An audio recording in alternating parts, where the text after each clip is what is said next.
Peetero ekisooka essuula 3 olunyiriri olusooka okutuuka ku lusembayo. Bwe mutyo abakazi mugonderenga babbammwe bennyini, era bwe wabangawo abatakkiriza kigambo balyoke bawangulenga si lwa bigambo naye olw'empisa z'abakazi baabwe, kubanga banaalabanga empisa zammwe ennongoofu ez'okutya.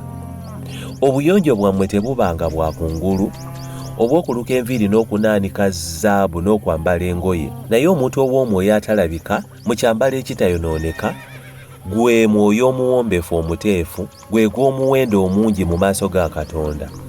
Kubanga bwe batya edda era n'abakazi abatukuvu abaasuubiranga Katonda bwe yeeyonjanga, nga bagondera babbaabwe bennyini, nga Saala bwe yagondera Ibulayimu ng'amuyita omwami. Kale nammwe muli baana b'oyo bwe mukola obulungi ne mutatiisibwa ntiisa yonna yonna. Bwe mutyo abasajja mubeerenga n'abakazi bammwe n'amagezi, nga musangamu ekitiibwa omukazi ng'ekibi ekisinga obunafu, kubanga nabo basika bannammwe ab'ekisa eky'obulamu, okusaba kwammwe kulemenga okuziyizibwa. Eky'enkomerero, mwenna mubeerenga n'emmeemeemu, abasaasiragana, abaagala abooluganda, ab'ekisa era abawombeefu.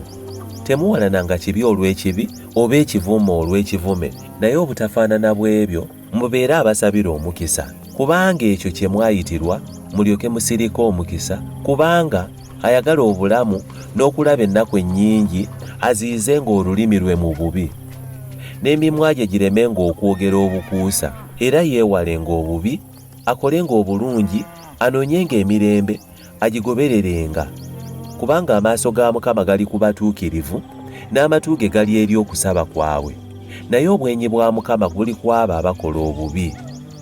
Naye newankubadde nga mubonyaabonyezebwa olw'obutuukirivu, mulina omukisa.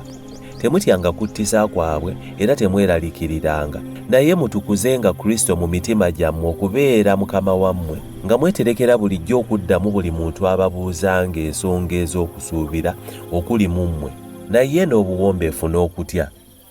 Mubeerenga n'omwoyo omulungi mwe banaabavumanga abo abaaboogerako obubi olw'empisa zammwe ennungi mu Kristo, balyoke bakwatibwenga ensonyi, kubanga kye kisinga obulungi okubonyaabonyezebwanga olw'okukola obulungi bwe mubanga kwe kwagala kwa Katonda, okusinga olw'okubonyaabonyezebwanga olw'okukola obubi, kubanga era ne Kristo yabonyaabonyezebwa olw'ebibi omulundi gumu, omutuukirivu olw'abatali batuukirivu, atuleeta eri Katonda bwe yattibwa omubiri naye n'azuukizibwa omwoyo, era gwe yagendereramu n'abuulira emyoyo egiri mu kkomera.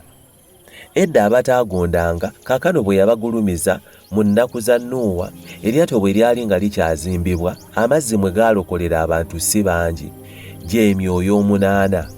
Okubatiza okugeraageranyizibwa n'amazzi gano kaakano ge gaabalokola mmwe mu kifaananyi eky'amazima, si kuggyawo mpitambi za mubiri, wabula okuddamu kw'omwoyo omulungi eri Katonda olw'okuzuukira kw'abafu Kristo, eri omukono gwa ddyo ogwa Katonda, bamalayika n'abalina obuyinza n'ab'amasaza bwe baateekebwa wansi we.